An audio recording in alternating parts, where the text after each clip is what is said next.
By the military-industrial complex.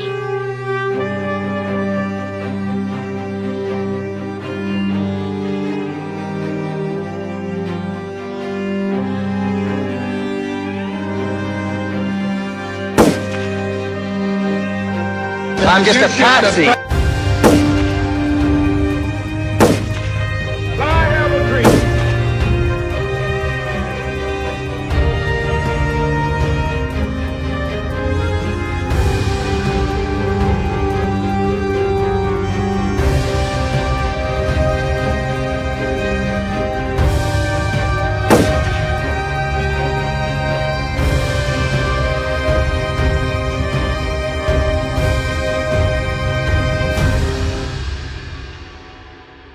Said this once or twice, but it bears repeating.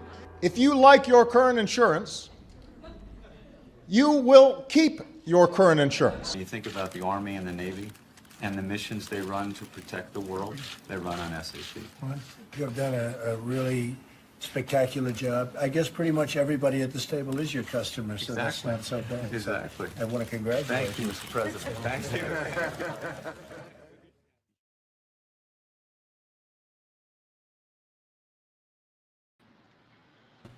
And we're back. How you doing, George?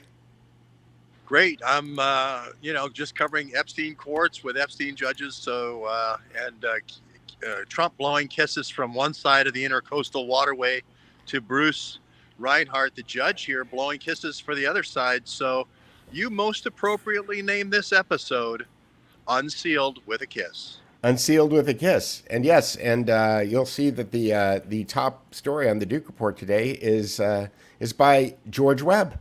So congratulations, George. You got the most important story of the day. Someday we'll have really, really big authors like Stephen Corbett, James Corbett or something, and they get a T-shirt. If they do I'm sorry. That's crazy. We'll get there. We will get there. Crazy. Yeah, but James Corbett isn't in front of the courthouse in Florida right now. True. There is an advantage of being in and out of that courthouse. This morning, we were there at exactly 12:01. We were the first ones to break the story. You got some other news outlets here, obviously CNN right next to me. This government did file their proposed redactions for this affidavit, for this search warrant. And then later this afternoon, if you hang out here long enough in the heat, we found out that the judge has ordered that they'll release it tomorrow by noon. So we'll be back here tomorrow at noon to see what the redactions are. I think it's going to be one of those heavily redacted things where no FBI agents, no witnesses, no sources and methods, no English words. You know, it's going to look pretty black. But No we'll see. names, No no names locations. of future people who might be indicted. I would hope that they would say locations, because that's really gets to the guts of a real search warrant, which is, I know that the 9/11, the Wuhan 911 memo from the State Department went from Virginia Bonasti to Matt Pottinger as the China desk guy at the State Department and the National Security Council. And I know, because I'm Matt Pottinger, that I put it in Trump's safe. And the Council on Foreign Relations. Right. But what I'm saying is, when Matt Pottinger's doing the affidavit, he has to say, I put that classified memo, the 911 Wuhan lab leak memo, into box 2A, and it was named President of France, so that when they're writing it out, they have to say that. And I put my initials on the tape. Yeah, right. Yeah. Right. Yeah.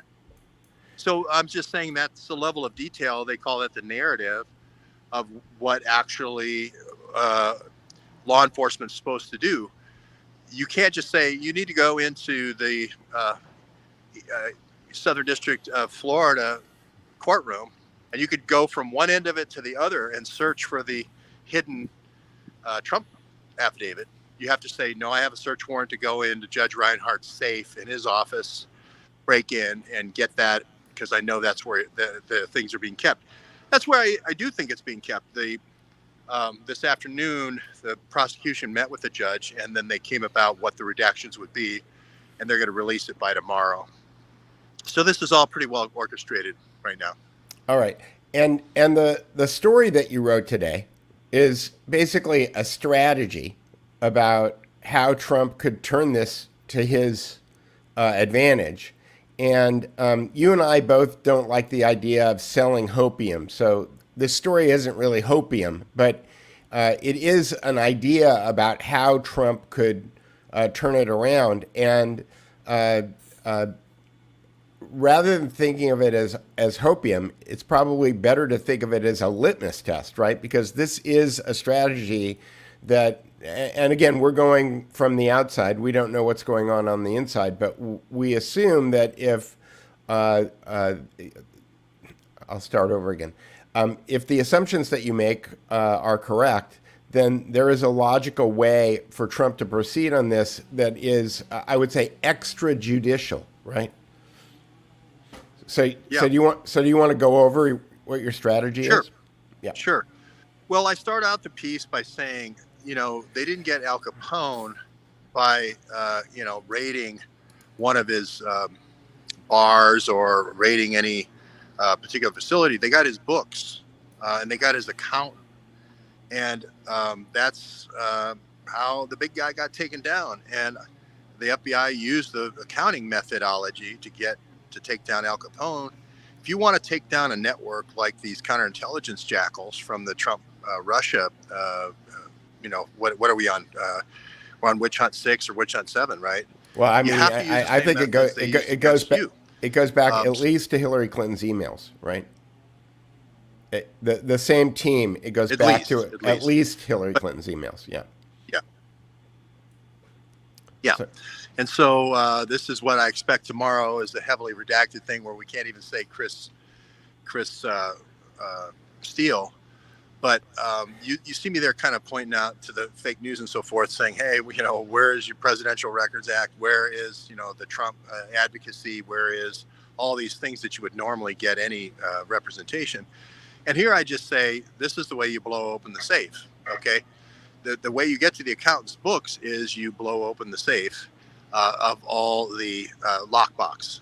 Al Capone kept all of his records in a lockbox. All you need to do is open that box, and this is what you're going to find. And this, like you mentioned, is going to be the real people who wanted to take down Trump. NATO was having its funding cut. NATO was going to have its funding dramatically cut.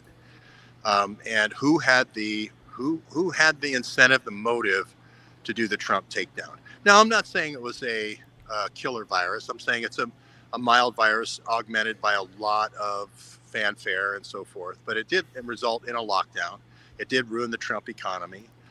So you have to look at, what the motivations were and why they wouldn't share critical information about the Wuhan lab leak and bury it for 90 days. Remember, Nancy Pelosi has the huge celebration on January 25th for Chinese New Year. And then 2 days later, that's when Matt Pottinger finally decides to tell Trump that this is the next 1918 flu. So it all starts by saying, find the drop box, find this key box, this strong box that the deep state is using. And we found it. It's actually an electronic version of that strong box. We found it a long time ago, March 2020. It's the NATO strongbox is Virginia Benassi. It's a fake name, Benassi V at who.int, Benassi V at welcometrust.com. It's fake. All Trump has to do is point a finger at this, and when they see that a NATO Dropbox was at the very heart, remember, this person's in 4 different cities at once. And just for people who are watching this, the contention is that Virginia Benassi is a program. It's not. Yeah. It's not a person. No. And that. Not a person. And the reason I say this is this person is in Wuhan training during the key time of the lab leak, of September 11th lab leak, when a State Department memo would have been generated. She's there training the UTMB employees, and with UTMB employees, University of Texas Medical Branch employees, and training the Wuhan staff. At the same and you know that because of the email? I know that because I've produced pictures of the team being there and her leading the team. So okay, but you said that she's not a person. So is she a person? It's listed. Her name is listed. Uh-huh. Name is definitely listed. I don't know if they're clearing out here. See, they're wearing shorts just like I am at CNN. Everybody, it looks like they're wearing suits, but they're not. They're wearing shorts too. So they're listed in all these places. Okay. So she's in Geneva getting all the bids at WHO. Again, I go to Geneva, I look everywhere, looking for parking spots, look for anybody who knows her, look for any kind of signs that she actually exists. She's also getting all the Wellcome Trust bids in London. Again, I go to London, I go to the Wellcome Trust, try to find her, can't find her. Same thing happens in Texas. We go to the University of Texas Medical Branch in Galveston, Monkey Island it's called. And we haven't gone to Wuhan. That's the only place we haven't gone because of expense. But this is the telltale sign where people are in 4 different places at once. This is the telltale sign of a construct or a Dropbox, where it's really 4 different people dropping things into the Dropbox, trying to make it look like one person. It's kind of the same idea as logging into an email account that you never send the email from, and lots of people have access to the same email account, and they're continually logging into that email account to see what drafts people put in to the email account, but they've never actually sent any email from that account. Yeah, once they read the previous draft, then they erase it and type a new draft email. And that was used actually by the DNC for a while. So my point to Trump is go in terms of declassifying, go directly at the most weak spot of the enemy and declassify the most embarrassing weak point that you possibly can. This is why I think they've accelerated the time frame. I think they were going to drag their feet and do bits and drabs in this affidavit to try to support this affidavit. But now they realize if they do that, Trump could be declassifying all along the way in his defense. Right. And busting these kneecaps on these crush points like this, which is an obvious kind of prop up, which would say, hey, wait a minute. We had a NATO team with a leader named Virginia Benassi in Wuhan during the critical time leading up to the breakup. That doesn't look good. And why didn't you? And if you're such a great NATO partner, why didn't you tell me about it until after Chinese New Year? And so the only thing that Trump would need to do is do. Is that your Harley, George? What's that? Gun your engine. You always gun your engines. If you're a drug dealer for Rahm. Yeah, Rahm or if you Emanuel. want to bury the Trump affidavit. Yeah, gun your engines if you want to bury the Trump affidavit. No, all Donald Trump would need to do would be something like on Truth Social to post a truth, a tweet, as it were. Who is Virginia Benassi? Question mark. That would be it, right? The same thing we asked Trump to do with Imran Awan, the spy that worked for W. Wasserman Schultz.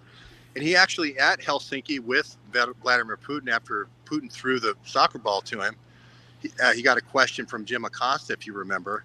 And he goes, well, how about this W. Wasserman Schultz? And who is this Pakistani mystery man? So he almost said Imran Awan, which would have made my career. But he said Pakistani mystery man. But here you'll see, just proof point after proof point of the fact she is receiving all the bids for Latin America. That's PAHO, the Pan American Virus Association. Again, you could be virtual and do all this, but that person, if they were that important, getting all the bids for all these lockdown viruses like Ebola, like Zika, like monkeypox, like coronavirus, then we would have more than a stock photograph. It comes from a European eyeglasses company. Italian eyeglasses. So this is like Bogacheva, Krylova, and Bogacheva. All of the pictures of them were stock photos. Well, I actually came across. Speaking of Krylova and Bogacheva, you might have said that because I'm in Miami. You remember that Krylova Bogacheva was a lawyer, and she was pictured with W. Wasserman Schultz. There was one film of them, and she was a lawyer, a Russian lawyer from Novosibirsk. Now, you and I probably don't know where Novosibirsk is, but we know Novorossiysk because Catherine the Great said Odessa would be Novorossiysk, New Russia. So we probably could guess Novosibirsk is New Siberia, Catherine the Great. She wants people to, head west, go east, young man, kind of thing. And that's where the Ken Alibek ran the biopreparat program, the bioagent bioweapon program for the Soviet Union. Over 10,000 folks involved in 50 different locations. So I don't know why a Russian immigration lawyer named Bogacheva moves from Novosibirsk. Remember, we have Enrico Benassi at Novosibirsk University doing nanoparticles at Novosibirsk University. Just an odd place to go get your nanoparticle training. But anyway, she looks like she's laundering these bioagent people into the United States to put them in our national laboratories, like Battelle National Labs in Columbus. There's Lisa Page and Peter Struck trying to launder the visas in to Battelle National Labs. The lovers. Trump categorized them as lovers. No, I think they're business. I think they're partners in crime. But lovers. Yeah, they love visas. Yeah, they love visas, and we even highlighted along Ocean Boulevard here, where they actually had spy house, safe house, whatever, kind of a place for 12 for bringing in these bio scientists. So I still have the addresses for Bogacheva. My partner, who's now deceased in 2018, task force said this is the bio plan. W. Wasserman Schultz bringing all these bio people in, and I was really on the uranium thing at that time. But I remember, back on it, I completely missed the ball, and she had it right. Well, we'll see now because we're putting this out there in the world, and we'll see what winds up happening. I try to make sure that the right people see these videos, and I've been successful in the past. One of the things I was thinking, though, George, is there's a few different interactive applications. Lee Stranahan turned me onto this application called iThoughts. And Richard Grove uses something called The Brain, which was pitched to me when I worked at News Corps by a guy named Harlan Hugh. And it makes me think that it would be great to create some kind of an interactive thing on Virginia Benassi that links to all your evidence, because that's something that you could tweet out. It's something that we could send to reporters. It's something that we could make sure that people have access to so that they don't think you're making it up. You know what I mean? It's if you look at the last 6 exhibits in my piece on on Substack. It's all the Virginia Banaski documents. It's like we have the documents. It's Right, but what I would like to do is make something that you could click on that will link to the documents. But better than that, I'd like to go to the documents and make sure that they get backed up on the Internet Archive, because that's something that James Corbett does. James Corbett, whenever he finds a document, there's a plug-in that you can get for your browser. The first thing he does is he clicks on the button and he makes sure that it's backed up on the Internet Archive, so that when the powers that be come and delete that stuff off of the internet, that it winds up still being available. It's a very handy thing to do. Yeah, and there's a getting out of your basement quotient versus doing the librarian function. And I'll be the librarian. You give me the links. Yeah. I'll put it together. Yeah. I think most of the stuff I have there, you can. I'll go find. I'll try to find it. Yeah. So a lot of the documents they've erased her a lot because it's the kind of the Dropbox has been exposed now, so they've erased her out of these documents a lot. But I did take snapshots before they were erased. But if Trump said, "Hey, I got a document here in my hand. I'm not sure if it's classified or not. I just wanted to ask Matt and the Pakistani mystery man, Mar-A-Lago, is Virginia Banaski classified? Should I be returning this document to you?" Is Virginia Banaski on the guest list at Mar-A-Lago? Yeah, I mean, gosh, you guys seem to know what's classified and what isn't, even though the Presidential Records Act says it doesn't matter whether it's classified or not. Wherever the president goes, that power goes, the presidential records, and it doesn't matter if it's classified or not. So Trump tweeted out 3 words this morning: Presidential Records Act. Right. So there's that, and he's also sued the government for unreasonable search and seizure. He quoted a case for the Blind Sheik. So the Blind Sheik wasn't the first, it wasn't the second 9/11, but the first attack on the World Trade Center in '93. Right. The first World Trade Center, Patsy. Yeah. Yes. And he had a network of people, Al-Qaeda network, and Robin Gritz, who task force and I met with a lot, that was her first case that she worked on. Anyway, her lawyer was passing her information after 9/11 to her older cohorts. So kind of acting as a go-between between the Blind Sheik in prison and Al-Qaeda on the outside. And the FBI caught her. Well, the FBI did the same thing they did to Trump. They went and raided her office, with a big team. But she said, "Hey, that's an illegal search." Now, remember, this is the lawyer for the 1993 World Trade Center bombing. Right. The court found in the Stewart case, Lynn Stewart was the woman's name, that, hey, we do need to have a special master. A special master is an arbiter, an objective arbiter, rather than some law clerks that you hire from another company, private company, and say, well, this should be privileged and this isn't privileged. And then you guys should only look at the non-privileged information.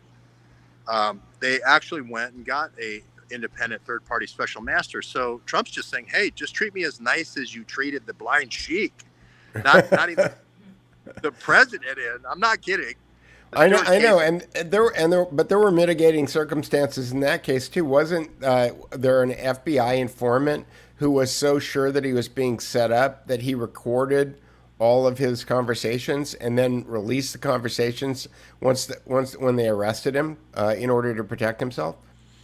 Yeah, there was, and that individual also said, I believe, thought that he was wiring fake explosives.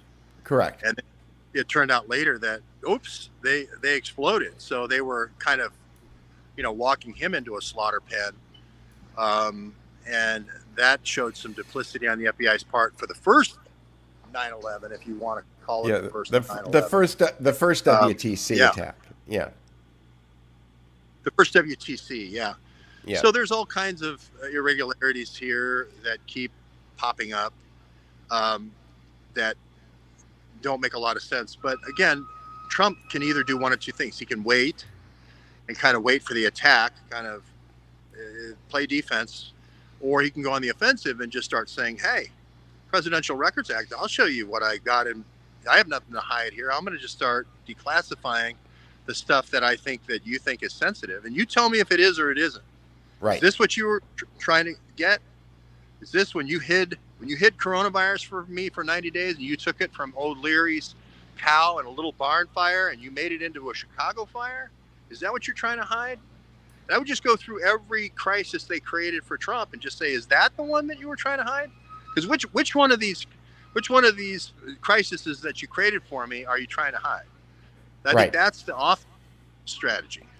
And so to me, that's just a thread that you start pulling, because I've got a feeling that sweater keeps unraveling the farther back you go.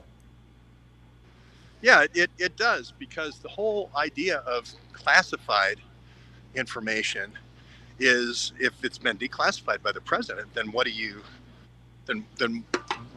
does the president have to go by? How do I know what offended you? The president asked for an inventory from the prosecution, hasn't gotten an inventory. They said it's 150 documents. What 150 documents? And the fact that, CNN's trying to say that they tried for 18 months to get these documents. That's not true. They came out in January. Trump had the Cipollone and the other guy provide them any document they wanted, and then they did it again in May and June. So Trump's been completely cooperative. So he's been making that statement over and over again. So this is more offense. I like the offense. So from T. Oliver, he says, "Who's afraid of Virginia Benassi?" Yeah, we had a couple of shows. Who's afraid of Virginia Benassi? Here's the courthouse and the entrance and so forth that we've been going to every day. So I just give you a little bit of walk around here. You can see there's still a couple of media outlets here. Yeah, who's afraid of Virginia Benassi is Trump just say, I'm reading a book called Who's Afraid of Virginia Benassi, this George Webb guy. That seems pretty interesting. I think I'll read it a little bit. I think I'll read it out loud. Maybe it should be a website that just has all the links. Tonight on Peter Duke, I'm going to read the Who's Afraid of Virginia Benassi to everybody here. So there's a lot of offensive strategies where Trump could go on the offense, is what I'm saying. Yeah.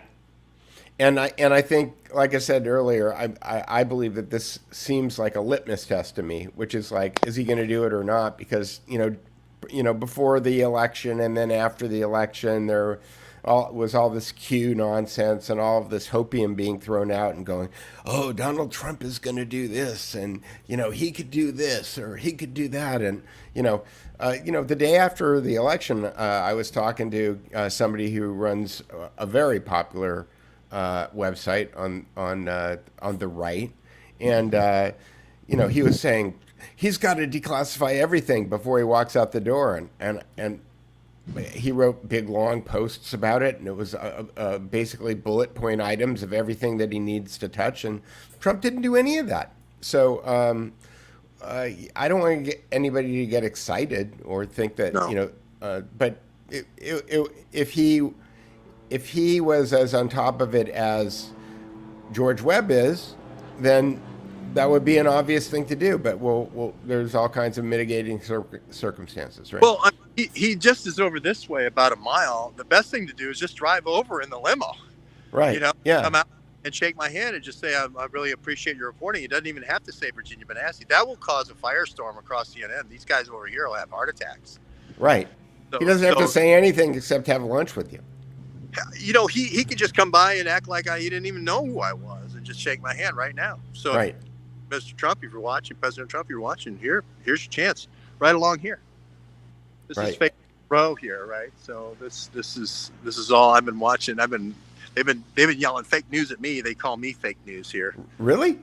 Yeah, they yell fake news at me. Who calls you fake news? These guys over here. Guys in the red Wrangler. Yeah. Yeah. Are they signature reduction? No. Do they have their other network? Money. They're getting paid for sitting out there on the bridge and getting paid for sitting over here. So hopefully you're getting paid, George. Hopefully if you want to buy me a coffee, that wouldn't hurt. Hopefully you're getting paid, George, because it's down there. Because that's what keeps us going, right? Yeah, I mean, I think this is one of those things where, a lot of people are talking about the election, and I believe in elections too, but it's like, look at the last one. If you are going to let this one go, it's sort of like, 1858 and Lincoln just lost for senator, and everyone says, well, he does kind of have a way with the people and the common touch, and he is from Illinois, which is a tiebreaker state, and Just like Liz Cheney. yeah, just like Liz Cheney. And let's take him out. Let's do it. Let's search his house and take all of his papers, and we'll find something. And we won't publish the affidavit until a couple of months later, and until the election's over. We'll leave a cloud of doubt over his head. Like, for instance, who are the agents that perform this? I've never been in a courtroom, a Flynn case, Bijan Kian case, Paul Manafort case, Roger Stone case, on and on and on. All the cases I covered in Washington with McDuff. I've never been in a case where the FBI doesn't, or the Uranium One trial with Lambert, where the FBI doesn't say, hey, I'm McDuff. Your Honor, I'm McDuff. I went to Quantico. I trained at this time. I worked counterintelligence. Then I worked over here. I've got 35 years as an FBI agent. I'm also a constitutional lawyer, Harvard lawyer, and I've studied the Fourth Amendment. And that's what I did my master's thesis on, or my PhD thesis on. Now I'd like to tell you about the Fourth Amendment search I conducted against Donald Trump. What's wrong with that?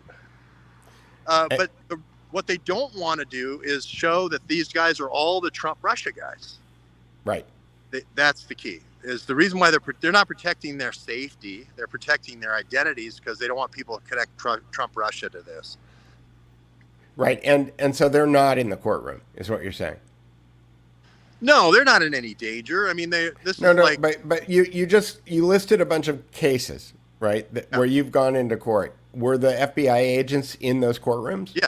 Yes. Okay. And in this courtroom, they're not in the court. They are. No. They're not in the room. They're not. Right. And they're not identified. But I mean, in the cases where I've been in, the first thing is the agent gets up there. Every case I've been in, there's never been hide the agent's name ever. The agents always said who they were, when they went to Quantico, when they went to FBI Academy, what they studied, this, and this. They passed all their tests. And, if they're an attorney like McDuff was, they say, hey, I'm a Harvard attorney. I wrote my, if it's relevant, I wrote my thesis on the fundamental rights of the Constitution. Okay, great. That builds a foundation for the jury to go, okay, well, I know it's scaffolding. Yeah, it's scaffolding. Yeah. The Sixth Amendment, I think, says you have a right to know your accuser. Fifth Amendment is your due process. You have a right to know that your due process is a public process. Yes. So, again, they say it's highly unusual to publish the affidavit. I think it's way more unusual not to publish who the officers are that executed the search. And this not Dugan, but this got a big group here coming from one of the walking through here. Brian Auten. If Brian Auten is executing the search, and he also did Hillary Clinton, and he also did Trump while Trump was in president, and he did the impeachments, then you got to start asking yourself a question. Is like, why is it always Brian Auten? Is Brian Auten the only guy who knows how to go drive a car over to Mar-a-Lago and load a box into the back of a car? Right. This is the crew leaving I think Social Security leaving the building. They one across here, not DOJ, but why always the same people that are Strzok's best buddies? Why are they always the people that are in Strzok's course over at Georgetown, which is just a big front for CIA coffee and crumpets hour? It is relevant. It is relevant who the officers are. If they've conduct in the past, yes, it's relevant. Yeah, because you can establish provenance, right? Like, where is this idea coming from? What is it? Yeah, what's the motive? Yeah, is it right down the middle of the fairway law enforcement, or is this jaded misconduct? And this 6 years has been so fraught with misconduct on these Trump-Russia guys. Nothing they've ever produced. I mean, they're in front of every, Durham has put a Sussman in front of him. Danilenko says he lied. That subsource lied for this. Everything associated with the Steele dossier, everybody's lied. Okay, so you guys produced a totally fictitious document to create a completely false narrative for the last 5 years. You still have people like Donnie O'Sullivan and CNN saying Trump Russia. You still have people saying Trump Russia, even though it's totally discredited, no proof. So that is significant. And I don't think we're going to get that tomorrow by noon. I don't think we're going to get witnesses. That's also significant. If I can just produce anybody, officer here, I could just produce anybody that I want and just say, I think Trump did a bad thing. And now we launch a search. Well, one of the things that you talked about, I think that when you posted it on your Twitter video this morning that you were talking about, is the idea that usually these raids happen right before an arrest, right? Like Roger got arrested. Or at least an indictment. Yeah. Yes. Roger indicted right after his raid. Yeah. Yeah. So they don't just raid you and then not do anything. I mean, actually, I do know of someone who was accused of Medicare fraud. It was a crazy story back in Houston, and he got raided, and then it took them over a year to indict him after he got raided. So I have seen crazy things like this, but the right to know your accuser, the right to know what your crime is that you're being accused of, like all of those things are incumbent. President, especially when you're the president. I mean, so the bar should be the highest. I wouldn't want to see this happening to the Obama or sorry, Peter, I didn't mean to interrupt you, but no, go ahead. Or any ex-president. So the local channel here is also here. The local channels, can you imagine having this as your local channel a mile away? You got Epstein for 20 years here. You've got Kravis, Kissinger and Kravis and KKNR and David Petraeus here, Overthrow Island. You've got Trump here. It's really a gift that keeps on giving, this island. Pottinger, you got Stan Pottinger here representing the supposed victims, and him stringing the victims out for 20 years until their grandmothers. And then you got Matt Pottinger now, 30 years later, being the key government witness, and they're afraid to say who the key government witness is. If you have such a great case, I remember watching the Watergate hearings. John Dean said, I can't remember what the key line was from the John Dean testimony, but no one's above the law was sort of the gist of it. Right. And I think it was something about ambition or something, unbridled ambition or blind ambition that the president had. And that's the reason why he had to answer. Well, okay, at least I know who John Dean is. I know Erickman. I know Haldeman. None of those guys were that threatened. I mean, these guys are walking around carrying guns and nobody knows their real identity, and they've got badges, and they have 8 layers of security to get anywhere near their offices. Yeah, it's the Stasi. They learn from the best. They learn from Reinhard Gehlen. They dress nicer and they look like us. They speak they don't speak with an accent. So we think that they must be good guys. I don't buy that anymore, and I'm sad that I don't buy that anymore. But I think Ephraim Zimbalist Jr. lied to us. We grew up watching this TV show, believing this kind of fairy tale, and it's not true. I want to do a little sidebar though. I have a bone to pick, George. I'm about a third, I think, way through the Last Nazi by Stan Pottinger. Okay. And I don't think he's that good a writer. I mean, there's a lot of cheesy stuff in there. It's salacious. He throws a lot of salacious stuff in there because he thinks he's such a bon vivant, but Stan Pottinger, fancied himself as a James Bond. Okay. But yeah, I wouldn't pick it up as, oh, Dean Koontz has nothing to worry about. Well, producer Carrie loves Dean Koontz, and she's laughing really hard off screen here. So, yeah. I mean, these guys who really know how to write this stuff. I mean, Stan Pottinger is not the bright candle, in the room. But I think Stan Pottinger, what he does make up for it is he kind of. He drops a little bunch of secrets, Yeah. He drops secrets like like a kid with oversized popcorn at a double feature. I mean, they've fallen everywhere you go. That's why I love reading Stan Pottinger. So here was an insight that I had when I was reading it last night, though, and that is this: that there on the Duke Report there is in the book section there's something called the Green Bomb speech, and it's a psychologist from the University of Utah who's talking about deprogramming or taking people into hypnotic regression who have been mind controlled by this ex-Nazi MK Ultra guy that they called either Dr. Green or Dr. Green Bomb. And he was supposedly a kid who was working for Mengele at Auschwitz. So I'm reading that and I'm thinking, is this a parallel construction? Are they trying to lead everybody down a different path because the guy who was working for Mengele really was into mind control, not into bioweapons, and we're just trying to confuse the market? So that's something that occurred to me when I was reading it. Yeah. There was a wing of the CIA that took up that whole thing with in San Francisco and Haight-Ashbury and the psychedelic drugs and all that.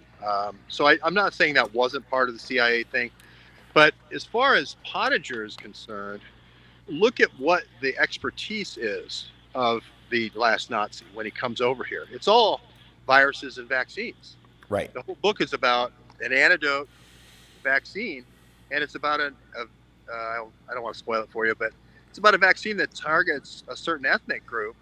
Yeah, well, he kind of has hinted around about it. So yes, yeah. I won't spoil it for you, but it's the vaccine is the key. So he's the one who says who lives and dies. Now, you look at Ukraine. Look at the stuff that the Russians came up with. It's exactly, And this is not a new idea to people who watch this channel, because I think that you and Paul Cottrell have talked about the idea that if you drill down on that genome enough and you get it dialed in enough, you can make custom weapons that target specific people who have specific traits. Well, I've had the ability. I mean, just some people on our research community are so great. Somebody was saying, look, here's neogreen, which is what they call a reporter gene, a fluorescent protein, so that when you're doing lab work that you can follow where your stuff is going. If you insert a virus into a nucleus, you want to kind of follow it along and see what gene it inserts itself into and what protein it makes and all that. So this guy was showing me 3 or 4 different neogreens that have been put into coronavirus. And I said, there's an easy zoonotic explanation to that. There was a lab rat that had this neogene in Wuhan, and it got out, and then it got swooped up by a bat at the Wuhan military games. There was rats, and he flew 2,000 miles and brought the neogene gene back to the cave. And then from then on, that's why we have all these green fluorescent bats. So and isn't that the genesis of the Incredible Hulk? Yes, yes, Bill Bixby. It mutated and turned him green. That was the conceit, as you say, for the Incredible Hulk and Bill Bixby, God rest his soul. Yes. So there you go. I look at this and say, I'm just filming me. I look at this and say this idea of gene targeting and the Nazi thing was very much in the Nazi psyche. Kurt Blom talked about it. They call the virus in this story the final solution virus, FSV. So, and it's genetically targeting. And isn't that kind of what the Germans were doing with the Jews? I mean, I think I kind of remember something like that. So, yeah, the fact that Stan Pottinger would write this and write it from such a gun your engine if you're a drug dealer for Rahm. Thank you. And my guess is like the police department is right there too, and people. Yeah. No, that's probably a policeman getting off work, right? Yeah. It's definitely we're here, but no, I think the book lays out the Eric Traub life story. Eric Traub was one of the guys. Kurt Blom was another guy. And Mengele was another guy. But I think Traub was sort of the guy who got all of Mengele's refrigerator goodies, right? And brought them to Fort Detrick, because you mentioned Reinhard Gehlen. America didn't have a big presence in Eastern Europe for intelligence after World War II. NATO forms in '49, and what did they force Truman to do in his Truman Show? They forced Reinhard Gehlen to become our guy. Right. The old Abwehr and the old Nazi intelligence officers for Eastern Europe became NATO's intelligence organization. That happened. Right. Yeah. And they ran out of Odessa, which is a hot spot now. It's like everything old is new again. And there was along that Dnieper River, it's especially instructive in 43, where they had all these sieges, and during a siege, that's where you have bioweapons. And you poison the water, you poison the wells, you poison the food, and you throw the trebuchet, the dead cows. The dead cows over the wall. Yeah. Like the Monty Python movie. Yeah, that's the age of, Sarah LaBouche, so and I went to Warwick to see the trebuchet that did that in the film, by the way. I'm such a fan. But the Warwick Castle. But that's the idea here, is they had an actual 43 outbreak of something called Congo-Crimea hemorrhagic fever. And the reason why the Nazis couldn't use it against the Russians was it wasn't aerosolized. Well, if you look at the virus now, it's been put into a nice aerosol package, little spike protein package, just like influenza, just like coronavirus. It could be that that's where coronavirus, these are learning opportunities for these spikes to how to aerosolize things. And the second thing, and he talks about it in the book, Last Nazi, is the fusion protein. The all-important fusion protein to sort of act like a clamp, so that when you do connect on the spike protein, it's like locking down with a nut and screw that you're clamped on, and now you're going to get the infection for sure. That's where you get all the syncytia. He talks about syncytia in the book. He talks about the version that the Jews get, the version that everybody else gets only has the spike attachment. I couldn't believe it. I was like, this is what I've been saying for 2 years. And then the fusion protein is the all-important thing that causes all the deleterious effects. So it's all in that Last Nazi.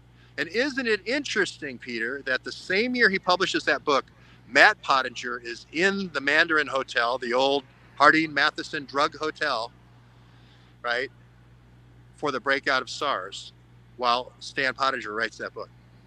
Well, I'll tell you, as you're saying all this stuff, I'm thinking that I want to do a Benassi mind map, and then I want to do a Pottinger mind map, because I think for a lot of people won't believe that all of these things are connected unless you create something that visually and functionally shows them, oh, these things are all connected, I did that 4-pane window of Virginia Benassi being in 4 different countries, getting 4 different bids, or being intimately involved somehow as the only person in coronavirus, the breakout, the bidding, the predicting of it, the vaccine bids in all these different countries, to try to sort of show that. It just flies in the face of logic that one person could be so important. She also was there in China for the 2009 breakout of a new novel virus in China.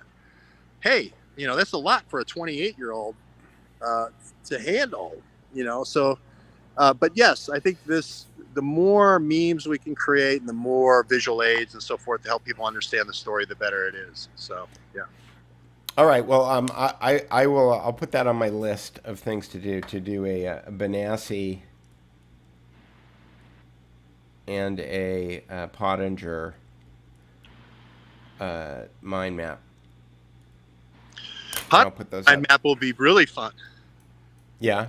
because I would start out with Henry Kissinger, and then I would start out Lyndon LaRouche. Lyndon LaRouche said Kissinger and Pottinger tried to kill me and tried to destroy me and put me in jail.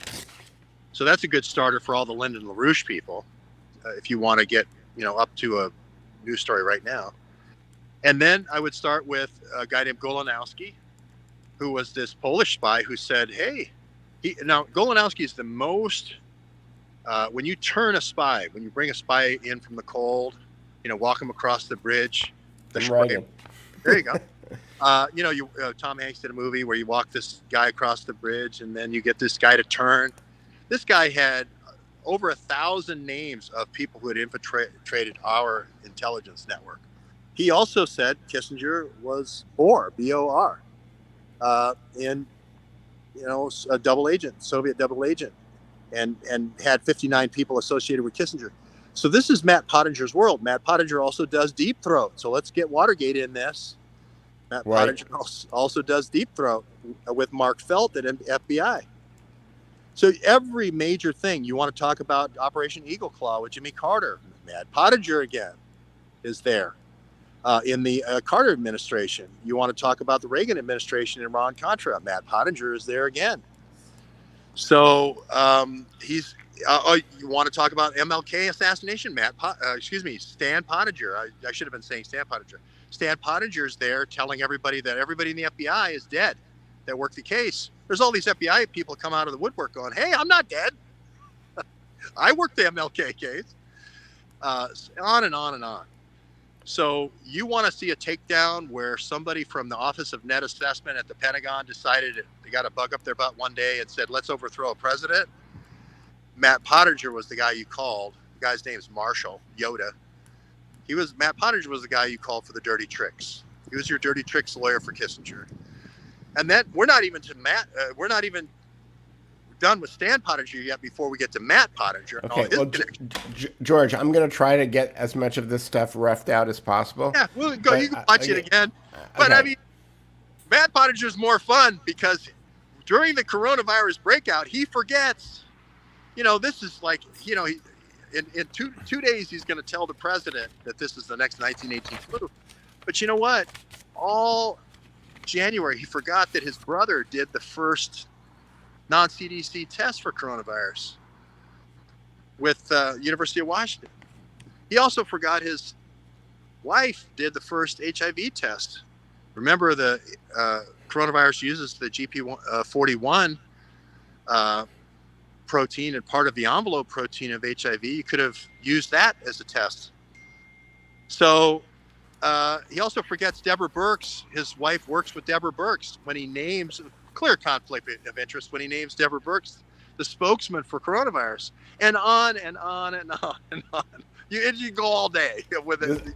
Well, we're going to go all day because I'm going to put this thing together and then we're going to link it all up and then we're going to blast it out. Yeah. Okay. Yeah. Because, reporters are underfunded and lazy. Okay. One is they don't get paid enough anymore because their editors are telling them that they got to publish stuff all the time. And the second thing is that if somebody's already written a story, they'd rather just go copy it and push it out as their own. So just what you just riffed on right now, George, is amazing. And I'd like to try to create 2 mind maps just so that people can go and see that, it's back to the University of Miami of Ohio Business School, pins and yarn on a corkboard, right? If you got 8 pieces of different colored yarn but going between the same 2 pins, then you think, well, there must be something going on there, right? Miami University, Oxford, Ohio, not University of Miami here, the Hurricanes. But I wanted to say that Pottinger is a fun character because he just is sort of the Kissinger protege, Stan Pottinger, the father of Matt. But somebody tell me who Stan Pottinger's father was. If you really want a fun project, somebody wants to do genealogy, tell me who Stan Pottinger's father was. Because I can connect then, if it goes back to England, I can connect all the way back to the first drug lord of Hong Kong. in the Opium Wars. I connect back the Pottingers all the way back if I get one Okay, more. where's Dave Underdown? Where's the been buried? Somebody's covered that up. Somebody's Yeah. covered who Stan Pottinger's dad was. But that's going to be a treasure trove. Going to be a treasure trove. So right back to the Opium Wars, huh? All the way back to the first Opium War, and the first guy, the first Governor General, I can't remember what his name was, but he was kind of like, "Hey, we really shouldn't be in a war. Let's just have this one little island over here and kind of go up the Kowloon, you know, and just do a little bit of trading, and we'll still be able to, you know, we don't need to blow up all their navy and then subjugate their people and then do a rape of Nanking and a rape of Shanghai." Well, they threw him out, and they specifically put, I can't remember, it's not Frederick Pottinger, that's the son, but the Well, Reckoning Truth says that she gave it. I'm assuming she gave it to you, George, long ago. Craig Murray, with who has been following Julian Assange, has put out the Appalling Pottingers. There's an article called the Appalling Pottingers. Okay. And he goes through all of the whole thing. The Harding Matheson Bank, and it's the first bank of the British East India Company. Financed all the wars. How they're in Hong Kong, and it's Matt Pottinger who's in that same Mandarin Hotel owned by Harding Matheson till to this day. To this day, the building is still there, and they still own that Mandarin Hotel. That's where Matt Pottinger has the breakout of SARS in 2003 in his same building, same hotel, one floor below him. So, I mean, that's pretty incredible that he's also, fast forward 18 years, or 16 years, he's also the key guy and the only guy getting the information from China, and the key go-between between Trump and pandemic and between Trump and lockdown. The only guy is, again, Matt Pottinger. Huh. Right. Interesting. All right. Well, I'm going to see what I can do to get the right people to watch this video today, George. Okay. Because I think that we've done. I can tell from the chat that a lot of people's heads are exploding, and I think that if we can get enough people to watch this video, I think we'll get the heads to explode. Who knows if it'll change anything? But it's good to live in truth. Living in truth is good. Understanding what the lay of the land really is better than consuming something that Donnie O'Sullivan or somebody else is telling you that is just a complete fabrication. So. What is there anything else you want to follow up with? Do we have any questions? Well, I'll take questions. I obviously am so proud that I'm on top of the Duke report today. I'm going to probably have cake tonight and champagne, something. All right, very, very good. Somebody Street Go says, George, go to what? Don't tell people to go place. It's better to ask instead of tell. Where do they want me to? They want you to go to Peanut Island and kayak to Mar-A-Lago. The only problem with that, and I looked into boats going out there. Are the Navy SEALs in the other kayaks? No, but if it looks like you're being intrusive, there's a 100-foot rule, I think, in that intercoastal waterway. And if you start getting in, it looks like you're going in and you're not going by. If you're going by and you hit the 80-foot mark, or let's say 40-foot mark, they're not going to stop you. But if you look like you're going in, then they'll enforce it. I saw a guy do this the other day over here. There's not a whole lot in getting arrested, right? Now Trump thinks I'm a terrorist or something, right? Right, exactly. It's like, who's this crazy guy? So yeah. Who's what I'm trying to do. I mean, I get the idea that wash up on shore as with a bottle in, with a message in a bottle in my teeth. I get the idea and the imagery, but I just stepped on I went a couple of steps on the lawn on Mar-a-Lago in my first video, and security came out of the woodwork saying, "Move on or we're going to arrest you.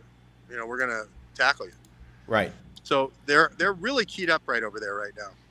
Yeah, and as well they should be. So somebody asked how they can send me something, and if you just send it to me and I'll get it to Peter in good time. Or you could send it to this email address right here, and then it'll get to me. Or you can send it to George. I don't give your email address out usually, George. So Yeah, it's probably a good thing. yeah. If you want, there's PayPal right there. There's the Venmo. Thank you to everybody who has contributed. I really, really appreciate it.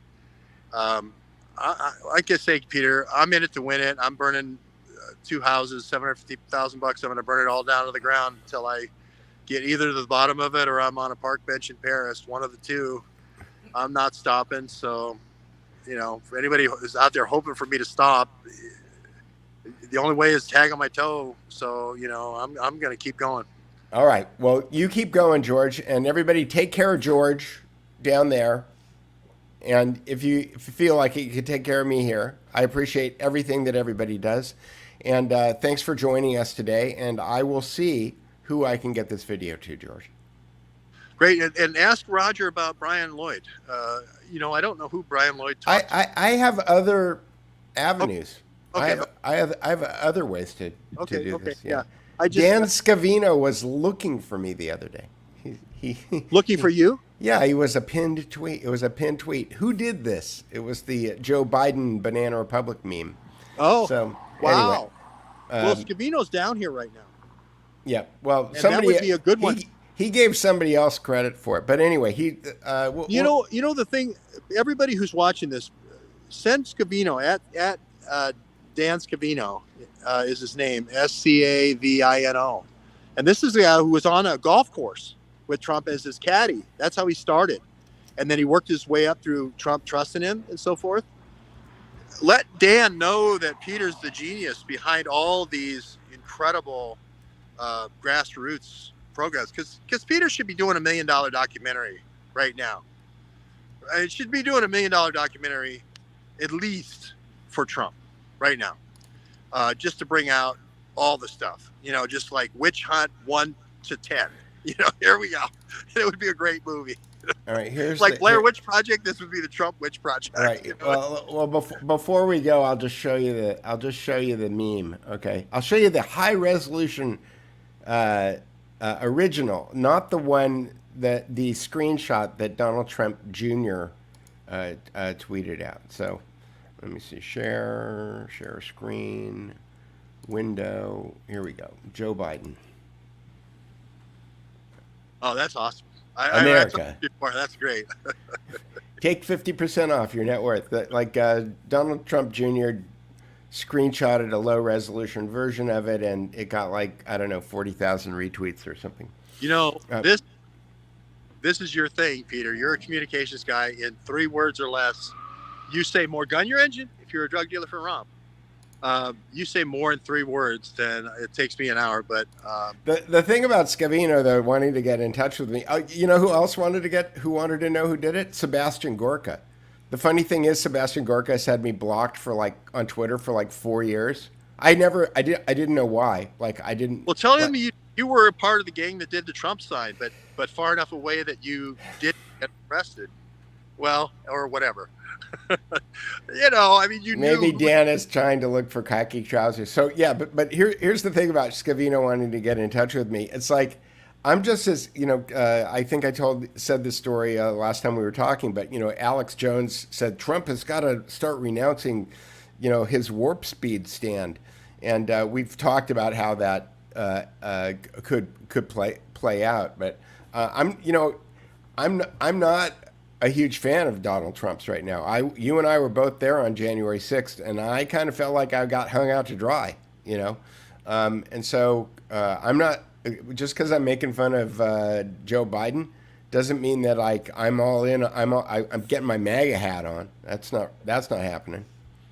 Yeah, no, I'm not either. I think we're all just saying, hey, the Constitution should be kind of the law of the land, and it should be just like, hey, some DOJ guy and some magistrate lawyer get together and say, Constitution schmonkatution, let's just do this thing, and we'll see tomorrow. I'll be back at noon with the noon report, and then we won't be coming back this weekend, I don't think, Peter.